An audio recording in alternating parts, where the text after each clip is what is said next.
1 लाख रुपए तक का टैक्स डिडक्शन आप क्लेम कर सकते हो अपनी इनकम टैक्स रिटर्न में, यानी कि 1 लाख का आपको बेनिफिट मिलने वाला है आपकी रिटर्न में एज अ डिडक्शन। किस बेसिस पे? अगर आपने कोई भी अपनी मेडिकल इंश्योरेंस पॉलिसी ले रखी है। गाइस पूरा वीडियो में डिटेल में समझाने जा रहा हूं क्योंकि आज है हमारा टैक्स सेविंग सीरीज का डे नंबर 2।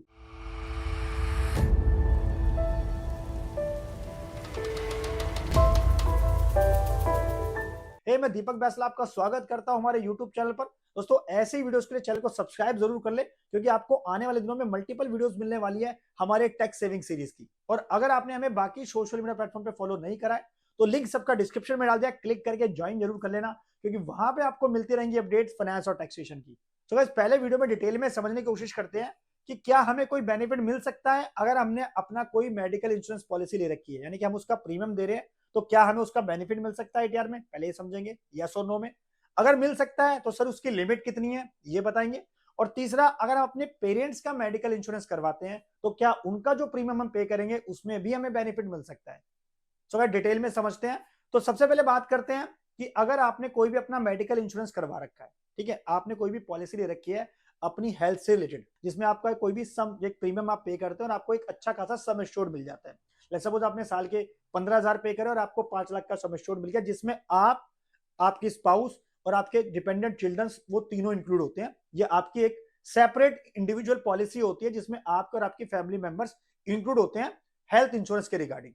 तो आप जो भी उसका प्रीमियम दोगे दोस्तों तो आप सेक्शन 80D हमारा इनकम टैक्स लॉ का कहता है उस केस में जो आप प्रीमियम पे कर रहे हो अपनी हेल्थ इंश्योरेंस के रिगार्डिंग उसका बेनिफिट आप ले सकते हो। सेक्शन 80D के हिसाब से उसको डिडक्शन आप क्लेम कर सकते हो। इसका मतलब जो आपकी साल की ग्रॉस टोटल इनकम निकलेगी उसमें से आप 80D का डिडक्शन क्लेम कर लेंगे जो आपने इंश्योरेंस अपनी हेल्थ इंश्योरेंस के रिगार्डिंग पे करा है, जो आपने अपनी पॉलिसी करा रखी है उसका बेनिफिट आप ले लेंगे। तो अकॉर्डिंगली आपकी जो टोटल इनकम आएगी वो आपकी कम आएगी और जिसके बेसिस पे आपका टैक्स भी कम बनेगा। तो दोस्तों ये हमारा कहता है सेक्शन 80D।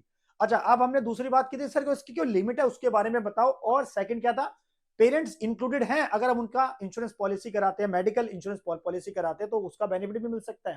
दोस्तों बिल्कुल, पहले बात करते हैं लिमिट की। देखिए लिमिट के हिसाब से अगर आप एज ए इंडिविजुअल अपना कोई इंश्योरेंस पॉलिसी आपने करवा रखी है, मेडिकल हेल्थ से आपने कोई पॉलिसी करा रखी है जिसमें आप, आपके स्पाउस और आपके बच्चे जो है वो इंक्लूड होते हैं, तो उस केस में जो आप प्रीमियम पे करोगे उसका मैक्सिमम 25,000 रुपए तक का यहाँ पे बेनिफिट ले सकते हो।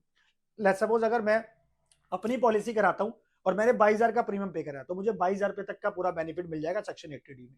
लेकिन अगर मैंने प्रीमियम पे करा है कितने का, 35,000 का, तो मुझे कितने का बेनिफिट मिलेगा, मैक्सिमम 25,000 रुपए तक का एज अ इंडिविजुअल, जिसमें मैं कवर हूं, मेरी वाइफ कवर, मेरे बच्चे कवर है। अच्छा, अब जो दूसरा पॉइंट दोस्तों था कि पेरेंट्स के लिए भी यहाँ पे जो बेनिफिट दिया गया, बिल्कुल दोस्तों, इसका मतलब आप अपने पेरेंट्स का मेडिकल इंश्योरेंस कराते हैं, उनका प्रीमियम देते हैं, तो उस केस में भी आप जो है बेनिफिट ले सकते हैं सेक्शन 80D के हिसाब से। और उसकी भी लिमिट रखी गई है दोस्तों, वो कितनी है?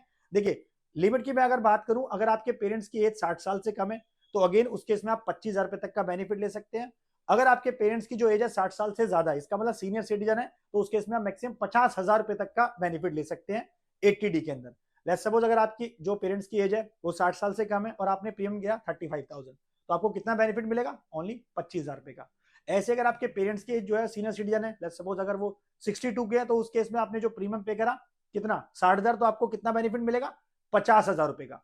दोस्तों जो मैक्सिमम यहाँ पे जो कैप लिमिट रखी गई है 80D के हिसाब से, अगर आपके पेरेंट्स सीनियर सिटीजन है तो 50,000 है, और अगर आप एज अ इंडिविजुअल हो जिसमें आपकी स्पाउस भी कवर है, आपके बच्चे भी कवर है और आपने हेल्थ इंश्योरेंस करा रखा है, तो उस केस में आपकी 25,000 रुपए की लिमिट है। लेकिन सर आपने तो कहा था कि 1 लाख रुपए तक का भी टैक्स डिडक्शन मिल सकता है 80D में, वो कैसे पॉसिबल है? तो वो उस केस में पॉसिबल है अगर एज अ इंडिविजुअल आपकी भी एज जो है वो 60 साल के बराबर उससे ज्यादा है। इसका मतलब आप भी सीनियर सिटीजन की कैटेगरी में आते हो, तो उस केस में जो आपकी लिमिट है 25,000 की, वो बढ़ के कितनी आती है? 50,000 रुपए। और जो आपके पेरेंट्स है ऑब्वियसली वो तो 60 साल, उससे 60 साल से ऊपर है ही, यानी कि वो तो पहले से ही सीनियर सिटीजन या फिर सुपर सीनियर सिटीजन हो सकते हैं, तो उनके लिए अलग से 50,000 रुपए की लिमिट है। तो टोटल कितना हुआ? 1 लाख रुपए। इसका मतलब आप जो है 1 लाख रुपए तक का टैक्स डिडक्शन क्लेम कर सकते हो सेक्शन 80D के अंदर, जिसके बेसिस पे आपकी इनकम कम हो जाएगी और आपको टैक्स भी कम भरना पड़ेगा। अब आपके मन में क्वेश्चन होगा, सर हम जो रेगुलर अपने हेल्थ चेकअप्स कराते हैं अपने अपने पेरेंट्स के, तो क्या उनका भी बेनिफिट हम ले सकते हैं प्रिवेंटिंग हेल्थ चेकअप्स? दोस्तों बिल्कुल, उसके लिए गवर्नमेंट ने यहाँ पे लिमिट रखी गई है 80D में 5,000 रुपए तक की। इसका मतलब प्रिवेंटिव हेल्थ चेकअप्स पे कोई भी खर्चा कर रहे हैं, रेगुलर अपने चेकअप्स कराते हैं अपने अपने पेरेंट्स का, तो उस केस में आप मैक्सिमम 5,000 रुपए तक का जो है यहाँ पे क्लेम कर सकते हैं। और गाइस एक इंपॉर्टेंट पॉइंट यहाँ पे क्या है कि आपने अपने पेरेंट्स की कोई इंश्योरेंस पॉलिसी नहीं ले रखी मेडिकल की, ठीक है जी, लेकिन आप उनके मेडिकल एक्सपेंसेस को बियर कर रहे हैं, यानी कि उन पे आप खर्चा कर रहे हैं और वो आप पे डिपेंडेंट है, तो उस केस में भी आप सेक्शन 80D में बेनिफिट ले सकते हैं। आपके पास प्रूफ्स होने चाहिए। और दोस्तों लिमिट दोस्तों उसकी यही है कि आप कितना क्लेम कर सकते हो, 50,000 रुपए तक अपने पेरेंट्स के लिए क्लेम कर सकते हो। कोई पॉलिसी नहीं है उनकी, लेकिन आप खर्चा कर रहे हो, आप उनके ट्रीटमेंट पे खर्चा कर रहे हो और वो आप पे डिपेंडेंट है, तो आप बिल्कुल उस पर बेनिफिट क्लेम कर सकते हो सेक्शन 80D के अंदर। और इवन गवर्नमेंट की किसी हेल्थ इंश्योरेंस स्कीम के अंदर आपने पेरेंट्स का कोई कंट्रीब्यूशन दे रहे हो, कुछ आप उनके लिए इंश्योरेंस प्रीमियम पे कर रहे हो, तो उसका भी आप 80D में बेनिफिट क्लेम कर सकते हो।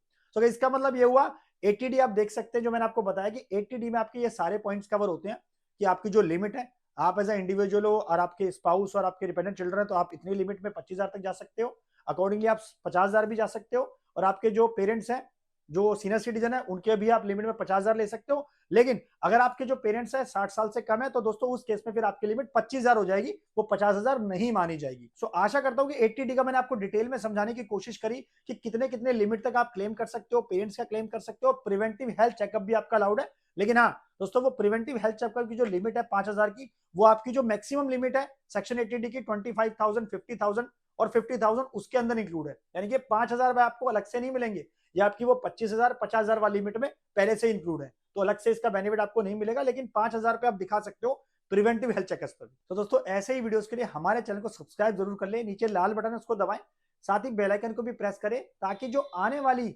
वीडियोस है हमारी टैक्स सेविंग सीरीज को लेके आपसे मिस ना हो। और दोस्तों अगर आपका कुछ भी क्वेश्चन, कुछ भी क्वेरी है, तो आप कमेंट करके पूछ सकते हैं, हमारी टीम जब कोशिश करेगी उसका जवाब देने के लिए। तो मिलते हैं दोस्तों हमारी वीडियो नंबर 3 के अंदर, तब तक के लिए बाय बाय।